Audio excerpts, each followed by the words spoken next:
Dan, what's the break point for congressional Republicans? There's no way they're going to pass a bill through both chambers and override a veto.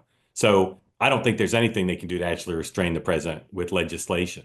But what's the break point for them to go to Speaker Johnson or to Thune and to say, we got to do more? The House Republicans have demanded a more comprehensive briefing than they've gotten. But what would have to happen for them to actually step up and demand change? Yeah, so I don't think they would do, I agree with you, Mark. I don't think they'd do legislation right now. But I do not think that is out of the realm of possibility in the future. Real lives of real people. When you get calls from your constituents saying, Mark, I am going to have to lay off 20% of my workforce, or people say inflation, is going up, the cost of goods and services in your town. Members of Congress care about one thing, and that's getting reelected.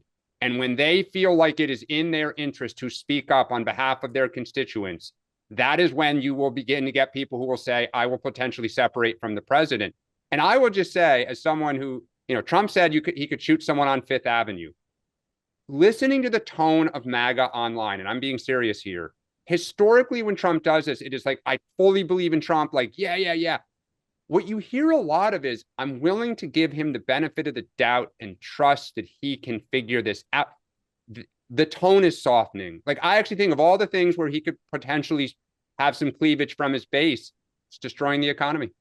Dan, Here's the thing. it's a brilliant, just a brilliant point. You're absolutely right in characterization, Sean. I think the funny thing is it's already happening. When Ted Cruz came out and said, his concerns about it, that's not Don Bacon from Nebraska, who's not like considered, a strong stalwart of the president. I think that it's going to keep happening. I don't think the president cares. That's the thing. He believes this is the right move to make.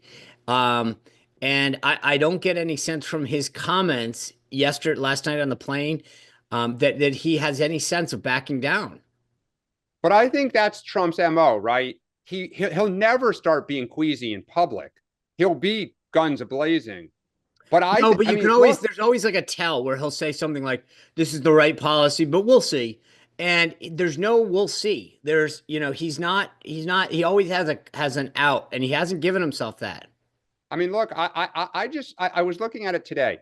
States where you have senators coming up: Texas, Florida, South Carolina, Kansas, Maine, huge trade states, huge. Now, some point, it's in your interest to separate.